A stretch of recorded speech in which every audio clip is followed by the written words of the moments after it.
Hello everyone, and welcome back to the channel.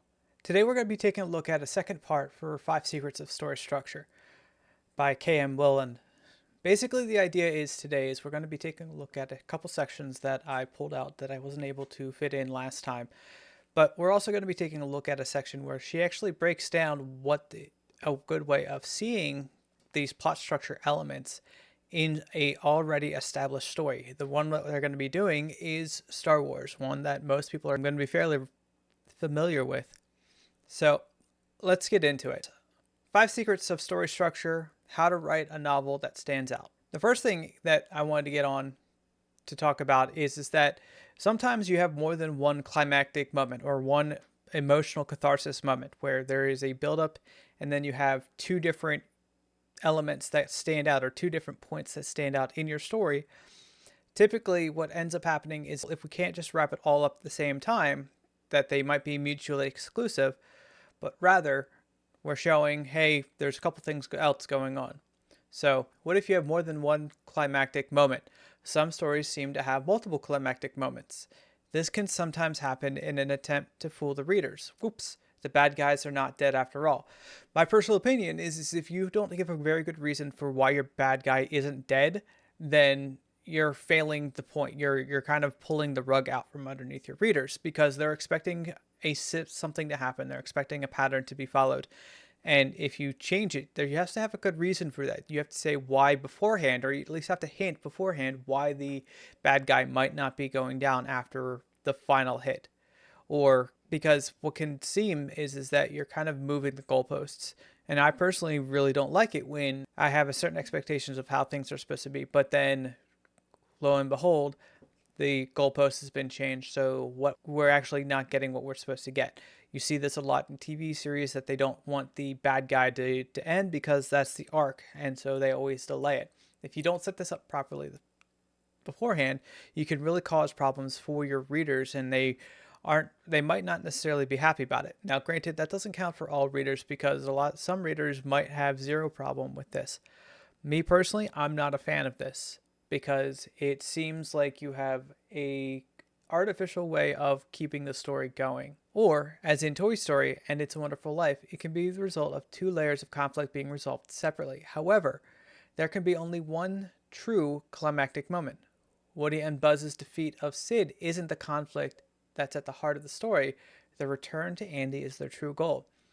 Yeah, what they're saying here is basically the idea is that yes, there's a story bubble that has to be resolved before the overarching plot can be resolved.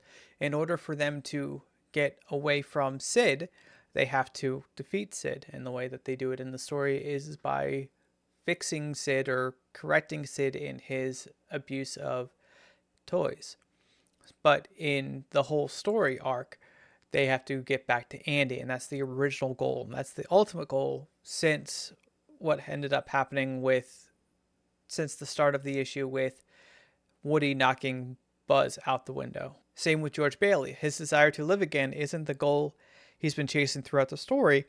The true climactic moment is his spiritual reunion with the town when they save him from his debt in return for all the good he's done them over the years. The idea is the same thing. We have a bubble. We have a element of the story that is driving the overarching plot forward. But in order for that overarching plot to be completed, you have to remove that tool. Think of it like you need like a brace in order for the story to be worked out. But in order for the whole story to work, you need to get that brace out of it so you can actually allow the story to flow. So that's just a couple of things that you want to make sure you're paying attention to, that yes, you don't have to have a singular arc. You have multiple promises and resolutions or fulfillments of those promises in your story, and I think you should, but make sure that you're not just relying on one and just trying to power your way through it. If you have multiple responses or you have multiple endings like they show here, this can add another layer, because typically in our own lives, it's not just the one solve or the one silver bullet. There's actually a series of things that happen that gets us through the difficult times that we're going through. So let's get into the story structure.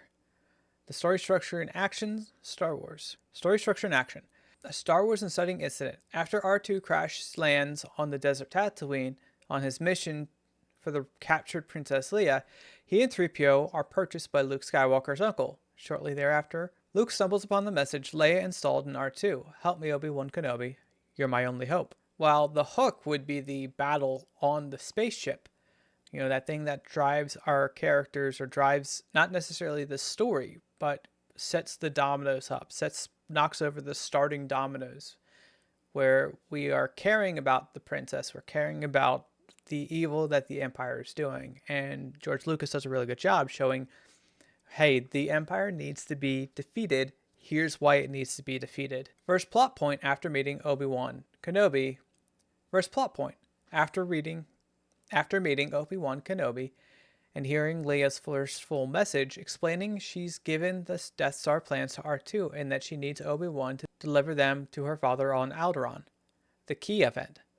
Luke stumbles upon the Jawa massacre and realizes the Imperial Star Troopers are tracking the droids. Here, we're setting up the story so that we are giving the reason for why Luke has to join Obi-Wan Kenobi. When Luke is talking to Obi-Wan, Obi-Wan says, hey, you need to come with me for these reasons. And Luke, not wanting to do that, not wanting to go on this journey and fight the Empire because there's risk involved, or for any number of reasons, the story plot forces him to join the Rebel Alliance. First pinch point after hiring message out of Mos Eisley Spaceport aboard Han Solo's Millennium Falcon. Luke and Obi-Wan are chased off planet under fire by Imperial destroyers. Here we're being told how powerful the Empire is. So they are showing, hey, the Empire has a really tight grip and the characters are being limited in what they're able to do, where smuggling is a huge part of what the guy does, because smuggling is something that people need. If people didn't need it, you weren't going to pay somebody to do it.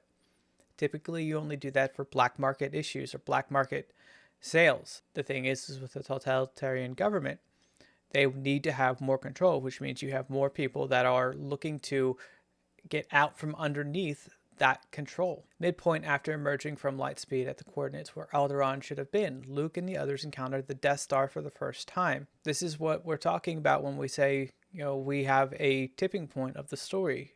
We have a small arc of trying to get Obi-Wan to Alderaan. Now, they've moved it, but as we're seeing here, because we're still in the middle of the story, we weren't expecting this to be the end of the story for the main character, for Luke or for Obi-Wan, but rather, because we also got to see on the side of Princess Leia and her witnessing the destruction of Alderaan, we're kind of hinted that this is not just the end of the story. This isn't a short plot point or a short plot that we're going to be watching, but rather something that's going to continue on because of things got moved on. Now, if they just showed up and there was no indication, hey, Alderaan's gone, that would not necessarily be fulfilling because we're expecting a resolution. But because we've been warned beforehand about the destruction of the planet of Alderaan, not only are we adding another layer of emotional weight and death to the situation, but we're also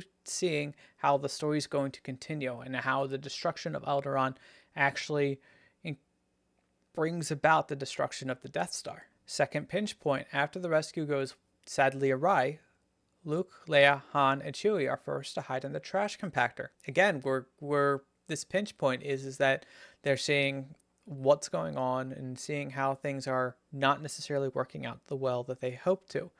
This isn't the climactic point, as we'll see in a little bit later, but this is a way of showing how powerful that they weren't able just to blast their way through and easily get out. But this whole section here of the story is them dealing with the Empire on the Empire's ground. Third plot point, just as they make their way back to the Falcon, a false victory, Luke spots Obi-Wan dueling Darth Vader. Obi-Wan allows Vader to strike him down. The Falcon escapes, but immediately comes under fire by TIE fighters.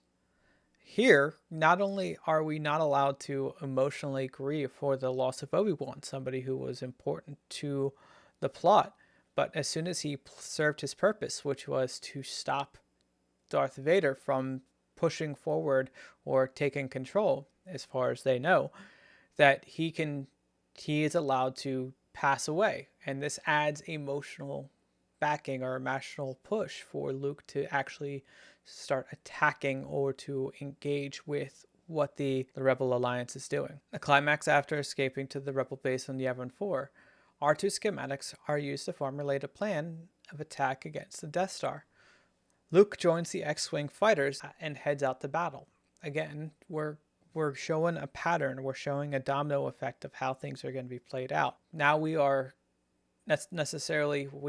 the false victory, or we had that false point where there's emotional that the Luke is going to be dealing with, the loss of a mentor, the man that he looked up to, the only connection really that he had to his former life, his family that he lost to the Empire. Climactic moment.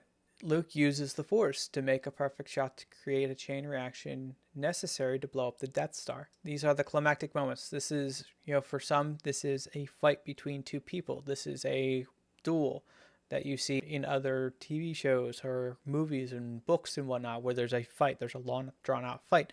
Whereas with this, it's more of a battle, more focused on the singular person, the focus on Luke as he is learning to use the Force in that very emotionally tense moment so that he's able to achieve the victory, to learn to trust the Force, to trust Obi-Wan when he says use the Force, an element that is mentioned earlier, that's talked about earlier, and we'll talk about that in a second. Resolution. Luke and Han return to Leia on Yavin 4, where they are awarded medals. Here is the emotional catharsis that I talk about, the idea that they have a celebration. There isn't necessarily a mention about the people who lost, the people who died, but rather honoring the people that went above and beyond and won the battle, beat the enemy. Granted, there is a little bit before that where they show the attack on R2, but that's kind of brushed over into the award ceremony for the essentially saving of the Rebel Alliance. So basically, one of the things that we need to make sure that we're paying attention to is things doing what they're supposed to be doing. Are the elements in your story pushing the plot in the way that needs to be done? Like when we talk about Star Wars, recently heard somebody talking about how there were issues with this particular story, and I'm not saying that there wasn't, because not every story is perfect. But one of the things that they pointed out was the fact that Luke didn't use the lightsaber, that it was a bad element or bad story element. But the thing is that we need to make sure that we're paying attention that when we introduce elements, we're introducing elements for specific reasons. That doesn't mean that other people are going to recognize those reasons as legitimate or whatnot. But while yes, Luke is introduced and given the lightsaber early on in his story when he first meets Obi-Wan, while he doesn't use it later in the movie, we are introduced to the idea of the Force through that, with him being trained, with Luke being trained by Obi-Wan, and dipping our toes into what the Force looks like and how the Force feels. This is not just, we're not necessarily using the lightsaber as a way of saying, hey, he's going to be using this to attack and defend or to do that, but rather this is an introduction to the idea of the Force. Now, as most people would realize, is that because of when this was made, there wasn't a goal to make this a series at the time, and this is something that we're not necessarily used to now because we're always watching sequels or remakes or something like that with the way our movie's made. But this story was supposed to be all-encompassing. Yes, there wasn't the destruction of the Empire, but this is what the story structure allows, is that it was its own internal story, and there wasn't anything beyond that needed to.